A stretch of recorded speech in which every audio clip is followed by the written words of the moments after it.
President Trump has called on Republicans to nationalize elections. So what is he actually proposing, and does it strengthen or weaken election integrity? So it's concerning from election integrity standpoint that there's efforts to try to centralize things in the name of actually election integrity. On this episode, we explore big debates on voting and election policy happening in Washington and cover several election-related bills in the Utah Legislature. This is Defending Ideas. Defending Ideas is a weekly podcast produced by Sutherland Institute. On this show, we are committed to renewing the principles of common sense conservatism, making you a better champion of sound ideas. Welcome back to another episode of Defending Ideas. I'm your host, Nic Dunn, and this week we're talking about elections. Obviously, it's a midterm election year, so there's going to be a lot of discussion around voting policy and election policy with some things going on at the national level and at the state level here in Utah. To have this conversation, I'm pleased to welcome into our studio Sutherland's Derek Monson. Welcome back to the show. Glad to be here. Derek, I wanted to talk to you because it seems like there's a lot of news in the election policy space right now, some things happening nationally that we need to talk about. Of course, we're in the middle of Utah's legislative session, so there are voting and election policy bills moving their way through the legislature.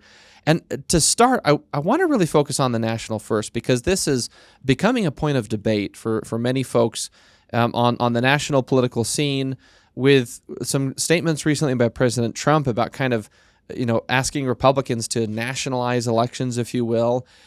First, can you kind of bring us up to speed on what's going on there for any of our listeners who aren't fully caught up? Just tell us what's going on, and then we'll get into whether or not it's good.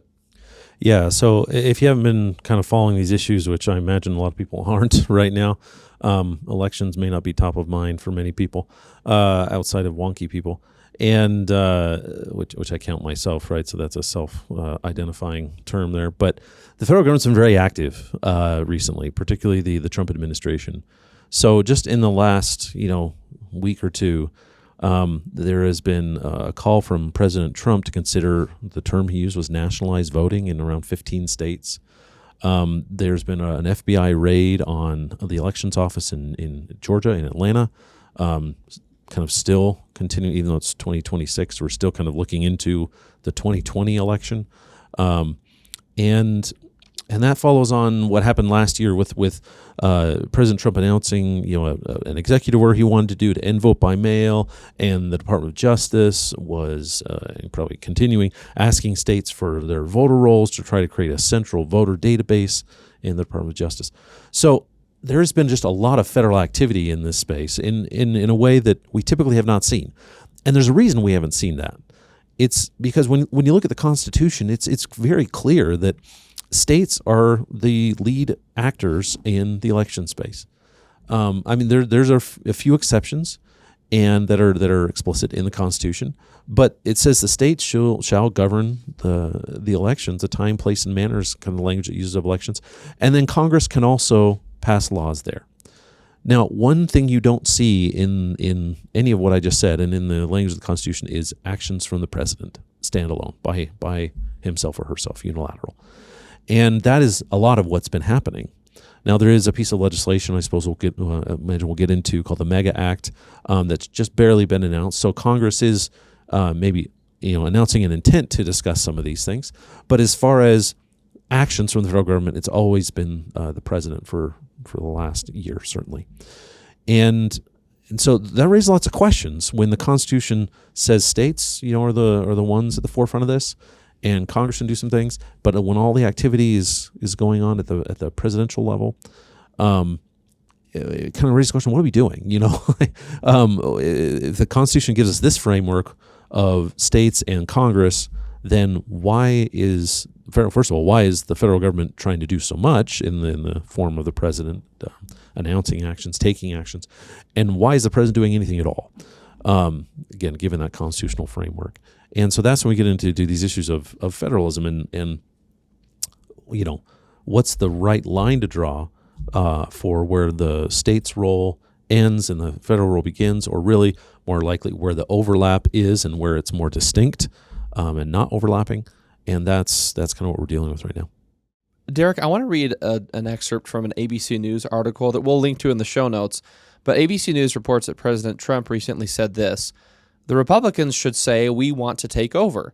We should take over the voting in at least many 15 places. The Republicans ought to nationalize the voting. We have states that are so crooked and they're counting votes. Again, that's a quote from President Trump. I think we'll include the link to the ABC News article.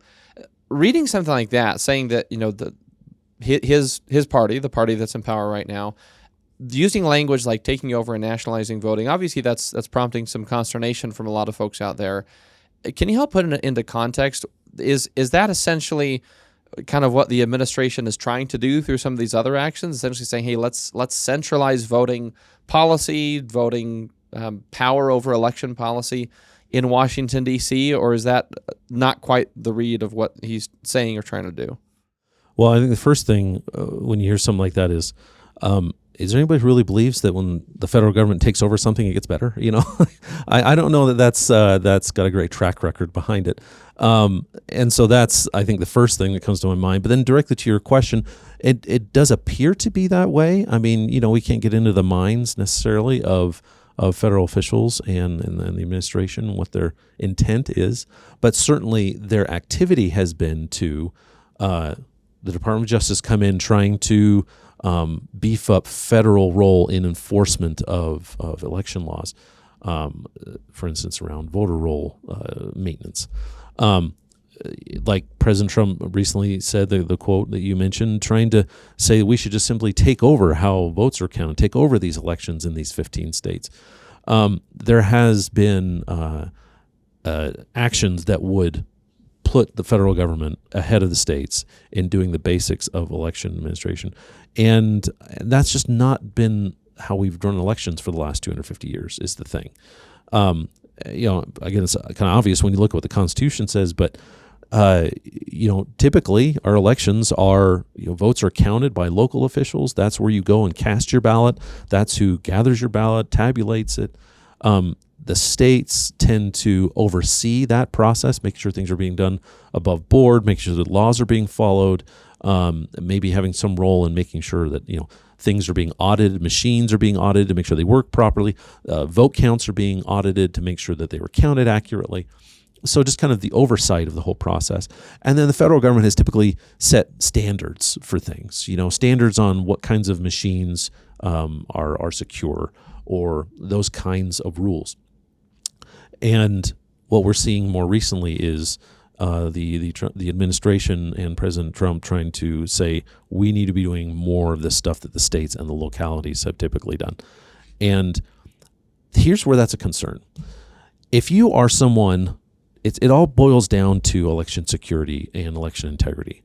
If you are someone who wants to commit election fraud, get your candidate or set of candidates to win regardless of how the vote goes, well, if you're faced with one of two scenarios, one, I have to somehow get into the local government where they're actually counting the votes, get into the state government where they're overseeing those things so they don't catch my fraud at the local level, and then I might need to even get into the federal level to make sure the rules that they're setting, standards setting are such that I can get into the local and state levels and commit that crime.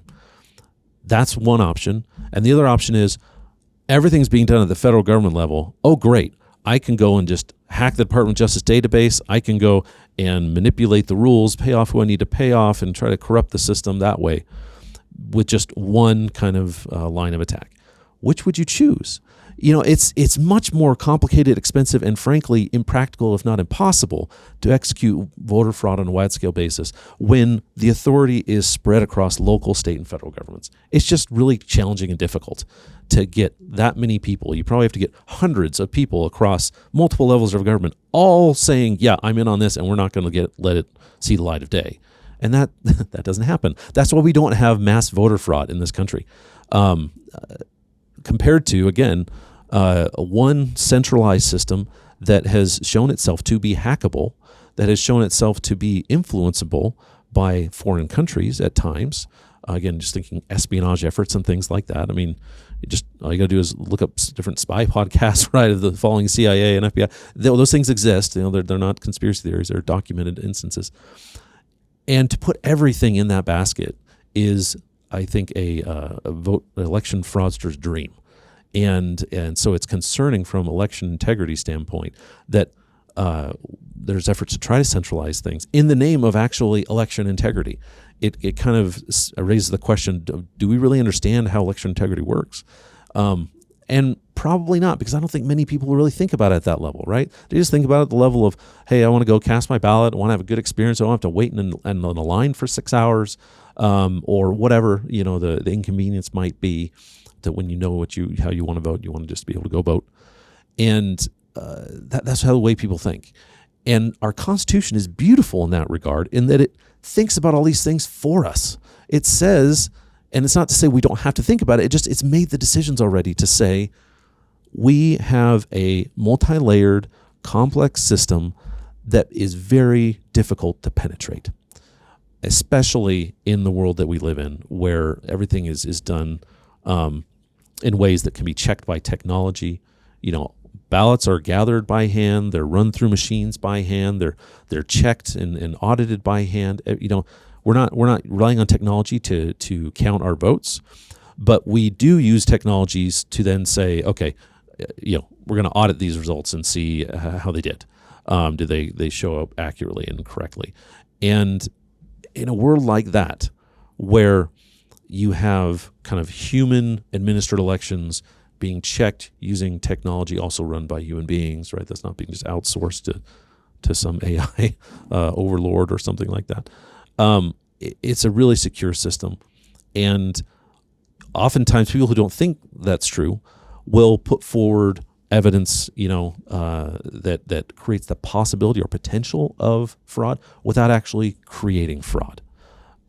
Things like, you hear a story, well, my daughter will move to college and I'm still getting her ballot and getting it in the mail every election cycle. She hasn't lived here for 3-4 years, something.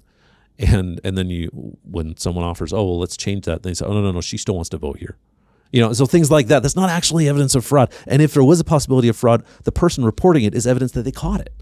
And that's usually what most anecdotal stories and examples that are held forward as creating a possibility of fraud is actually an instance of fraud being caught by our multi-layered complex system, where even an individual voter can help secure the integrity of our elections simply by doing common sense things. Derek, there's something you're alluding to that I want to dive into, and it's this, essentially this, as I understand it, this very basic principle that number one, if you care about election security, you should be really worried about centralizing election policy and procedures at the federal level. And number two, I'm thinking, I consider myself, generally speaking, a political conservative, and it seems like federalism, yes, it's a core American principle, a constitutional principle, but in many ways I saw that's kind of a core principle of conservatism, of we don't want things centralized at the federal level. We want things pushed out to the states more. And I guess the question I want to pose to you is, if I'm talking to someone who is maybe supportive of this, who someone says, yeah, we should be doing these things at the federal level, typically what I would then say, okay, let's say you do this. Let's say you centralize a lot of voting and election policy, procedures, whatever it is, at the federal level in Washington, D.C. Now imagine a Biden administration or a Harris administration, thinking of the last election, or in the future, let's say it's a Newsom administration or someone else. So if I'm speaking to folks on the Republican side who are maybe supporting this kind of thing, would you want an administration that's on the other side of you politically now sort of running all that centralized at the federal level? And it seems like that should be a pretty straightforward litmus test to understand where someone's limiting principle is in terms of federalism, that if you don't want the party you don't like to have this much power over something so essential as voting, then the answer is nobody should have that level of power, not only your side should have it. Is that a fair read of it? Yeah, I think it is. I mean, it's unfortunately a read that we far too infrequently take. In the political incentives that we often face, that elected officials often face, those trying to get people elected often face, it's just short-term get a win so you can go campaign, raise money, and get votes.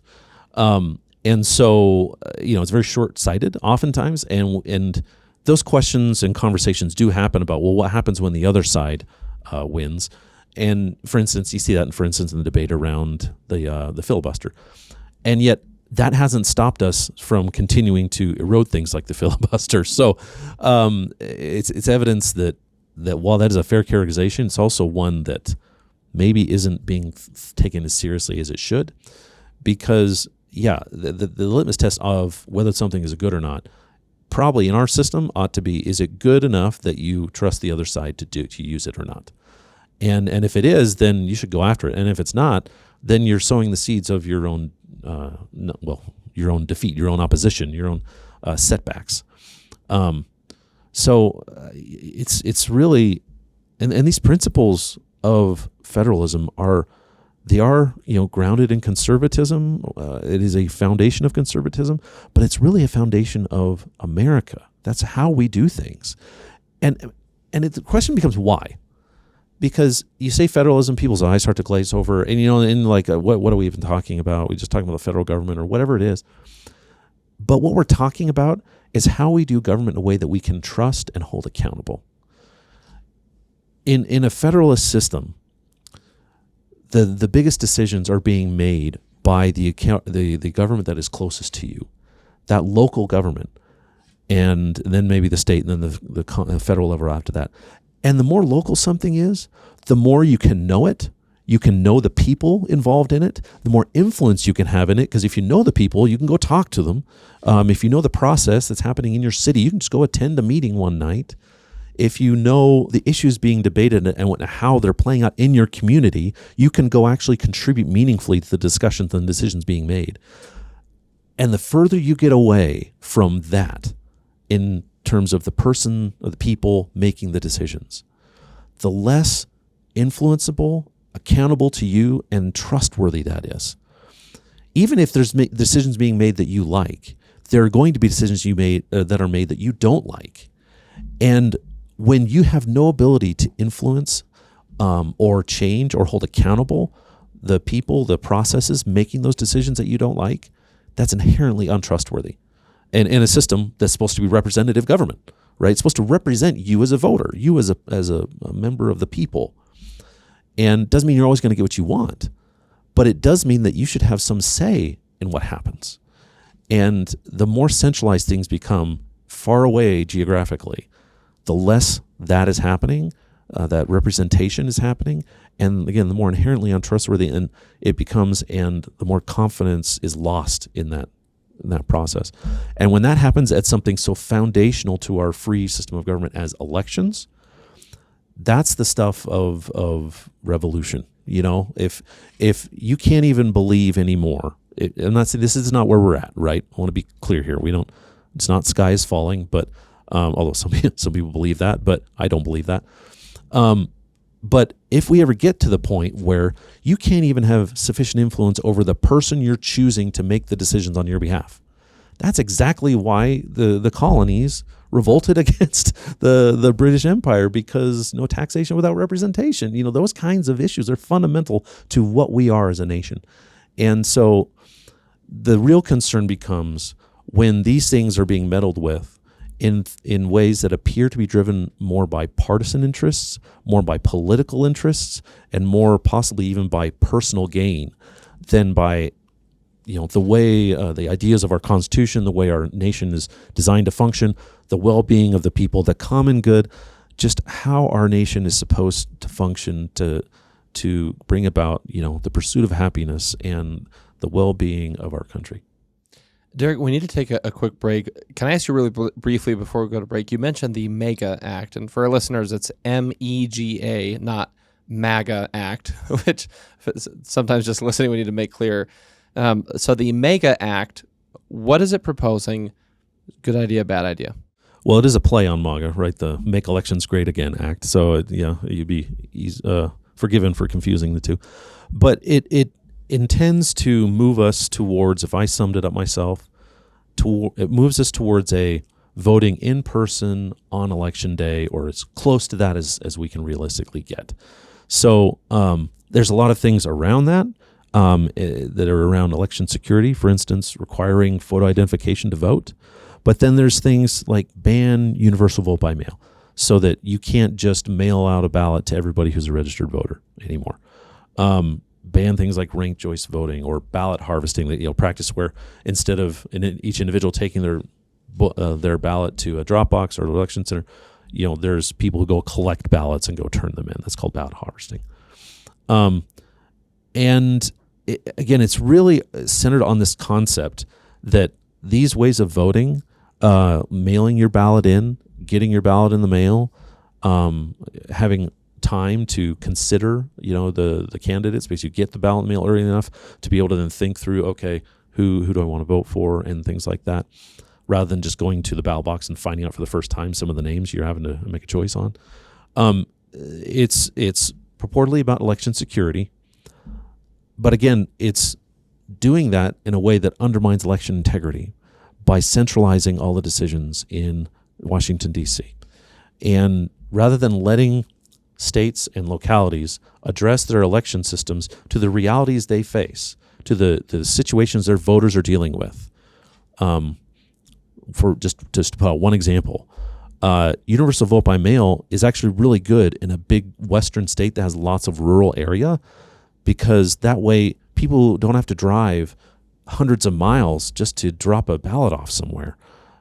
They can actually get their ballot in the mail, take the time they want to vote, go drop it in the mailbox, and know that they cast their ballot. And you can track that.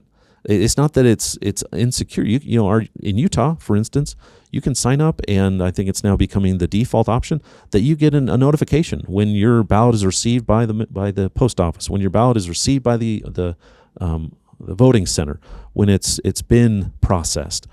So it's not this drop it in the mailbox and hope it actually gets where it's supposed to go. You can verify that it's getting where it's supposed to go. And so the fact that it's centralizing these decisions, the fact that it's making these decisions on behalf of the whole nation in ways that don't make sense for a lot of the nation, again, coming back to that inherently untrustworthy thing, it's a one solution fits none kind of situation, possibly creating as many problems as it purports to solve. It really is probably coming from a well-intended place, but a poorly thought out place. Well, let's take a quick break, because a lot of this ties back to kind of the central idea of essentially saying to the federal government, to the president, to Congress, don't mess with election policy that much, leave it up to the states. So in our next segment, let's get to that. There's a lot of bills actually being discussed in the Utah State Legislature. So let's kind of have that state level discussion in the next segment. Again, we're talking with Derek Monson here at Sutherland about election policy here on Defending Ideas. We'll be right back. Sutherland Institute is an independent, nonprofit public policy think tank based in Salt Lake City, Utah. Our mission is to defend the principles of the American founding and strengthen the institutions of civil society essential for those principles to endure. Sutherland provides research, events, and multimedia to policymakers and the public to promote the principles of faith, family, freedom, opportunity, and responsibility. Visit sutherlandinstitute.org.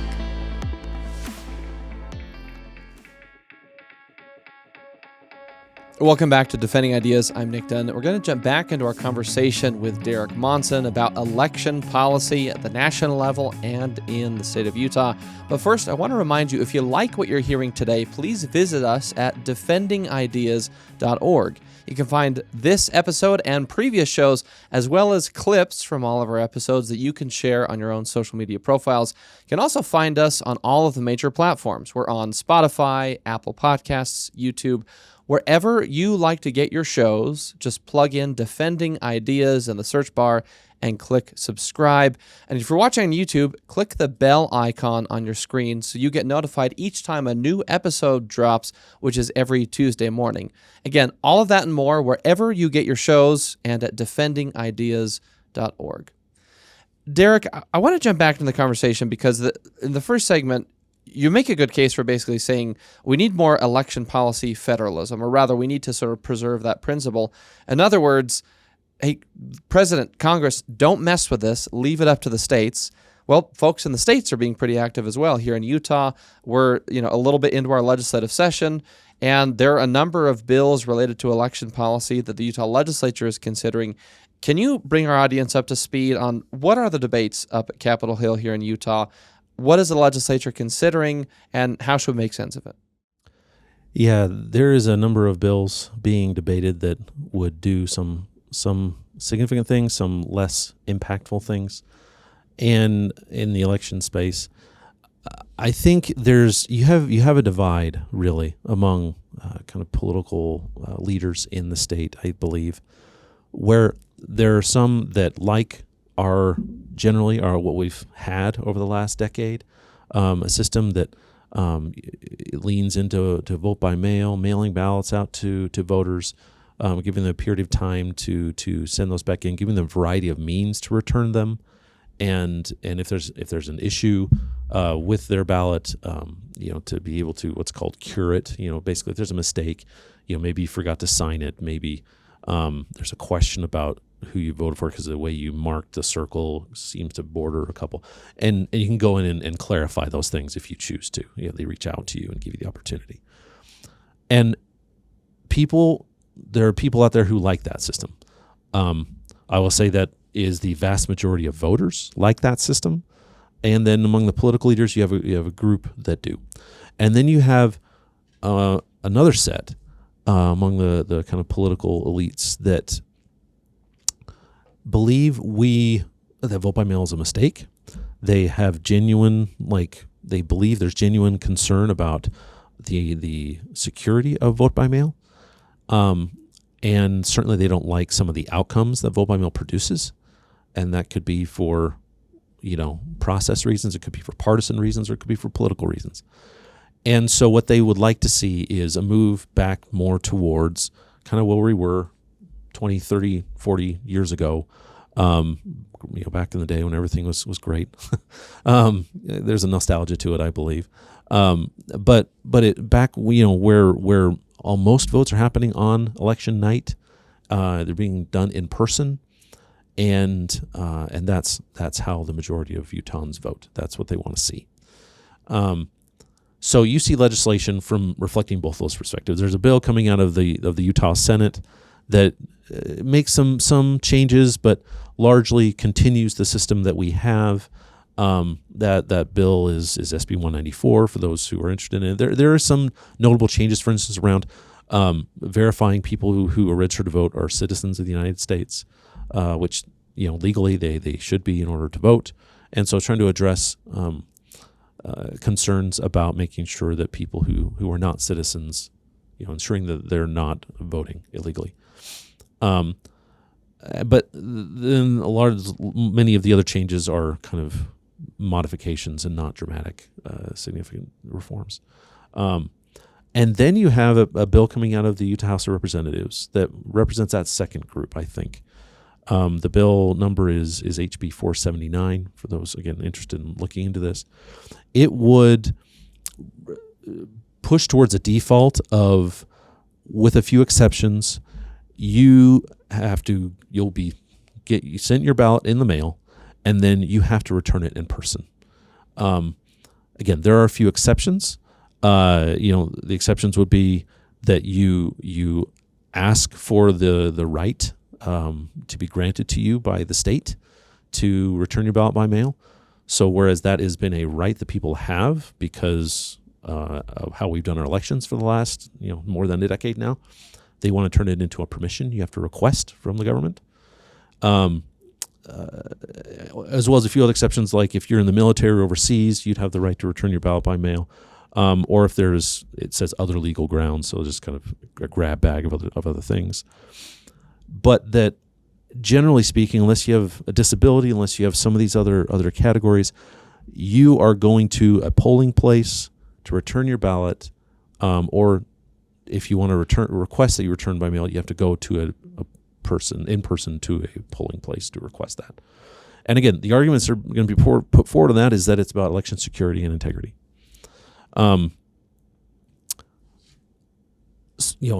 Sutherland's take on this is that there isn't a lot of great compelling evidence that returning your ballot by mail actually causes real security problems. And certainly there's really no evidence that it's actually changing any election in any meaningful way. There are a lot of people who come forward with stories about them or their neighbors where a ballot maybe was mistakenly delivered to someone.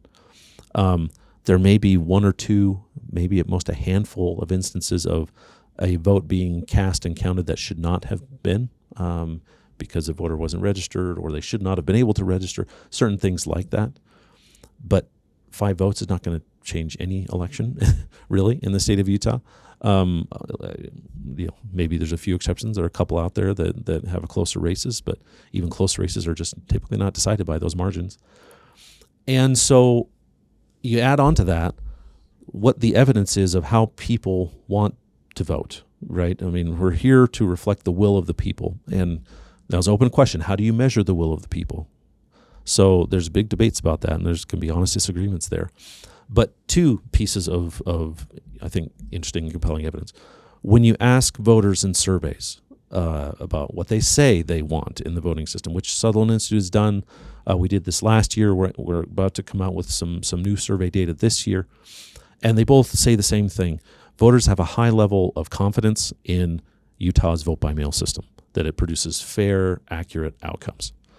So when you're just talking to people, they think vote-by-mail is good. When you look at how they actually choose to vote themselves, because there's one thing about saying something in a survey, and it's another about how you act, which maybe is even a more pure form or a pure look at what your belief is. The overwhelming majority of people vote either by drop box or returning their vote by mail. They do not vote in person. They choose not to. When they have the choice, they choose not to. In 2024, it was around, in the primary election, it was around 3%. In the 2023 general election, off-year election, it was like 1%. And, I don't have all the numbers since then, but we know it's in the single digits, right, of people actually choosing to vote in person when they're given the freedom to choose. And frankly, when their right to choose is respected.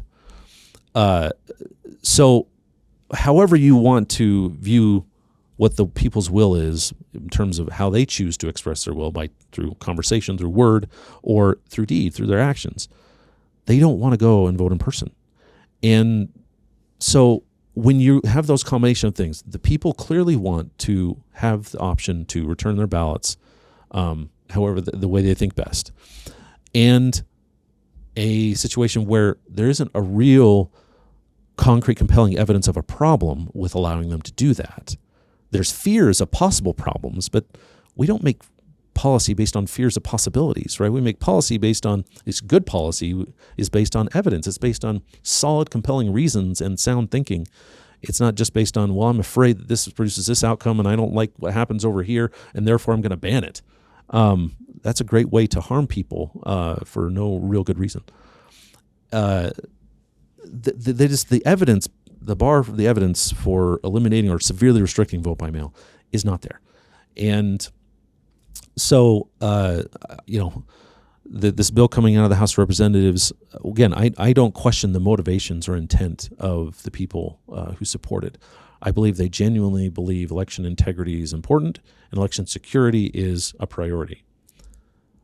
I don't think what they're proposing really forwards either of those measures. It might make people feel good about those measures without actually substantively changing them. And that will come at the cost of asking every voter almost, with, single-digit percentage exceptions, to change and largely inconvenience how they vote simply because people, the decision makers, think that's the right thing to do. And again, from the standpoint of local control and federalism, the most secure your ballot is when it's in your hand, not when it's in the government's hands. So maybe we ought to recognize that part of election integrity and election security is trusting the voters to do what is best for their ballot. In the same way we want to do when it's someone's kids or someone's money or someone's property. Now we set rules around those things, but we typically don't just go out and ban your ability to go or place huge burdens on your ability to go and use those things and do things with your kids, for instance.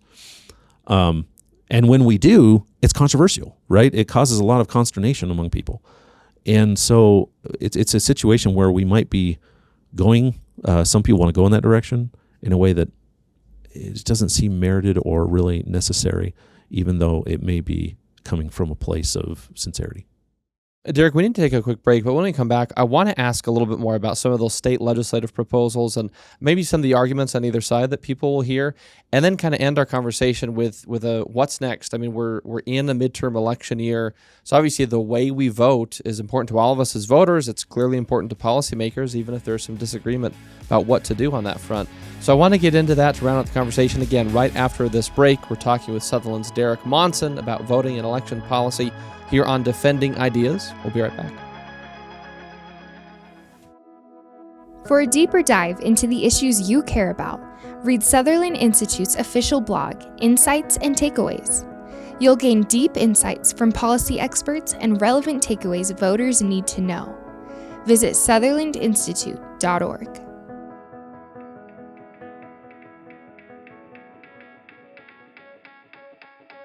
Welcome back to Defending Ideas. I'm Nic Dunn, and we're going to jump back into our conversation with Derek Monson about voting and election policy. Quick reminder to subscribe to Defending Ideas. We're on Spotify, Apple Podcasts, YouTube. Just search for Defending Ideas wherever you get your shows and click subscribe. You can also find us at defendingideas.org. Derek, I want to ask you something, because as you're going through some of the legislative proposals here in Utah, I mean, there's arguments people are going to hear. I'm sure these are the arguments that are being made or going to be made on these bills. But the things to kind of play devil's advocate a little bit that I hear people thinking about or talking about are, well, number one, is it really that big of a deal to go in and deliver your ballot in person or even vote in person? I've heard people say before that voting, yes, it's a right. It's also a responsibility. It's something we should take seriously. Like, shouldn't we expect people to put in a little bit of effort and time and I guess logistical planning to make sure they can actually participate? So I hear things like that. And maybe there might be folks out there thinking, well, wouldn't it be a little more secure to vote in person or to drop off your ballot in person or vote on election day? I mean, these are the kind of things that I think people are wondering. What is your read of the evidence and how we answer those questions when we're having debates like this? Yeah, it's a really good question. You know, I think that for some people, going and voting in person is a real big challenge. Of course, some of those are ones that we're going to make exceptions for no matter what. You know, people overseas, people who have disabilities that make it challenging.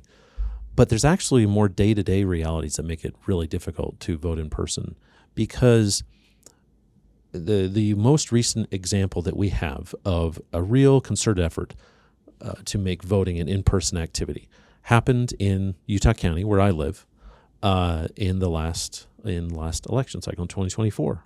The election clerk down there wanted to see people vote in person. He encouraged it. He created a whole program to make it a fast track kind of system. You get in, get out, and it was a disaster. It was so delayed that the entire state elections were held up because they didn't want to announce the results before people had the chance to vote. You don't want you'd be sitting in a line to vote, and all of a sudden you hear about who won, which is a legitimate thing to do. And so I think people, even the ones who want this to happen this way, are not equipped to make it happen in a way that makes sense for people. And so there's the question of, can we even pull that off? The experience is no. Maybe we can get better at that, right?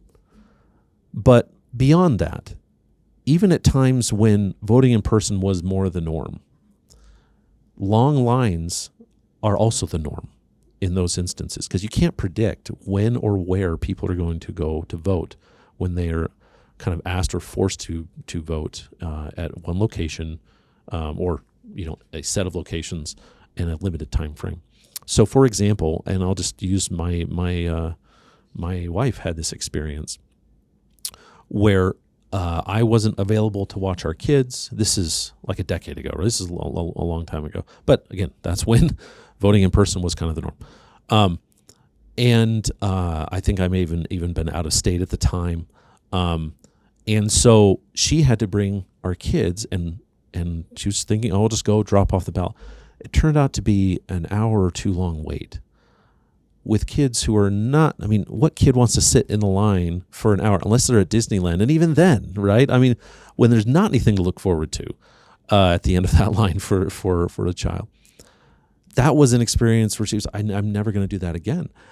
And this is a fundamental part of being an American, is voting. And you don't want to put people in that situation where I never want to do that again. I never want to participate in our representative government again. If we're doing it like that, we're doing it wrong. And the miracle of vote by mail and things like early voting, drop boxes, is it eliminates that almost entirely unless you choose it for yourself, because that's part of what you think the voting experience should be. It doesn't impose it on anyone. And again, the beauty of that, some people see that as a negative, right? Some people really think voting should be hard. It should be something you earn or that you have to go through hardship to do. But the beauty of that, making it more convenient, is in a system that is purported to represent the will of the people, it gives everyone a chance to have a say. And that is what America is. That is what America has always strived to be. It's always fallen short, right? Again, you look at voting practices in the history of our country, and it was not everybody had a say. But that was what we were holding ourselves up as and figuring out how to do. And vote by mail is a further expression of that. And people wanting to go back on that, I think, is a misunderstanding of what it means, what the American experiment means. Derek, something comes to mind from your comments. It's this phrase. I don't actually remember where this originated. I remember hearing about it out of either the governor or secretary of state of Georgia after the 2020 election, I think. But just this phrase, I wrote it down. It should be easy to vote and hard to cheat. And that's kind of been sort of a rallying cry for, I think I've probably heard it mostly from folks on the political right, folks in Republican elected office over the years recently. But when I heard that, that's sort of been the thing that I always come back to in these kind of conversations, that can't that be a common principle we all agree with, that it should be easy to vote and hard to cheat? And I know that's very simplified, but if that's the standard, that we want to remove as many barriers or obstacles to voting as we can, and then trust the people to, and expect them to do their homework and be informed, thoughtful voters, of course, but easy to vote, and then, yes, have safeguards and integrity and procedures where it is incredibly hard to cheat an election. If that's the right basic principle, how do you apply that to this debate, and what would you then say to folks on either side of this debate, either in these legislative debates or as we look ahead to, we're in a midterm election year, looking forward to the elections we're about to have, where maybe there will be debates over election policy. Easy to vote, hard to cheat. Is that the right framing principle? And if so, how do you apply it to everything we're talking about right now? Yeah, I think it's the right framing to go into this with. There's a popular local comedian. He's actually from Idaho, but he's, I think, well-known in the state of Utah, who was telling a joke about trying to get out of a gym membership and how he had to write a letter in order to do it in modern times. And he was saying, if you're in modern times, you have to write a letter to accomplish something, you're being bullied. And so I think the way you apply it in this situation is, don't bully the voters.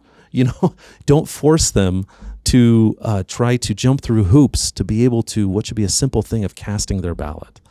In the context of the House legislation, don't require them to go to someplace in person in order to request the ability to mail their ballot. You shouldn't have to do that. There are ways that we can be secure in this technologically driven world without having to see a person's face in front of you. And they exist, and they're fine. And we trust them in every other aspect of our life, by the way. It's just in the area of voting that all of a sudden people start to freak out that, like, oh no, that can't work now. I'll trust them with my money and my kids and my life, in healthcare situations, but no, not with my vote, which doesn't make any sense. So yes, I think a couple more principles that really are high level frameworks for doing election policy right. And part of this is going to be a little bit of repetition, but trust the voters before the government.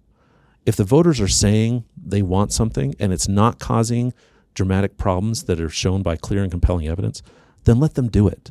You don't need to get in the way of that simply because it doesn't fit your way of thinking or your partisan interests or your political incentives, or simply because you disagree with it. Secondly, understand the source of election integrity, that it's not some government agency at the federal level swooping in and doing something. It's actually the multi-layered federal structure where you have local control, state oversight, and federal rule setting. That is where the integrity of our elections come from, and the trustworthiness of our elections come from. Because at that local level, the basic level where your ballot's being counted, you can have a say. You can go into those offices and talk to the people as a resident of that county or city, and have an influence. And talk to the elected officials overseeing those bodies, and have an influence. And then making things, to the extent that we can, as a matter of practicality, making them open, making them understandable to the public. So, ensuring that vote counting is observable, which it is in the state of Utah.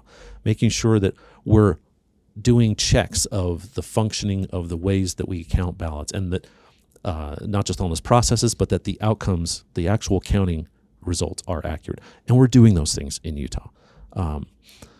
And so if we can do those three things, trust the voters, understand that federalism is election integrity, and be open and honest about how we're administering elections, we're doing it right. And that doesn't mean those are the comprehensive silver bullet solutions, but those, I think, are the fundamental basic elements of how to do this the right way.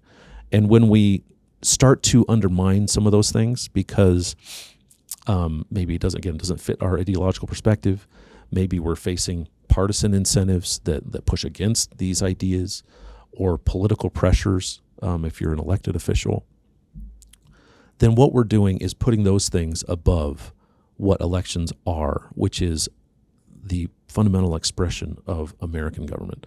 That we don't simply have some people who oversee us and dictate to us, but we have people who make decisions, and then they're held to account by the people they represent. And that system needs to function and work. And if we're pushing against it, then we're really undermining the American experiment. Derek, we're going to leave it there for time, but that's a great framework I think we can take into, these legislative discussions here in Utah or elsewhere, and even into these national discussions that I'm sure will continue now and through the midterms. Again, Derek Monson with Sutherland, thanks for being with us on Defending Ideas. Thank you. Always glad to be here, Nick. We're going to take one final break before we leave you with some talking points. This is Defending Ideas. Stick around. Sometimes it's hard to keep up with the latest policy debate that affects your life. The solution?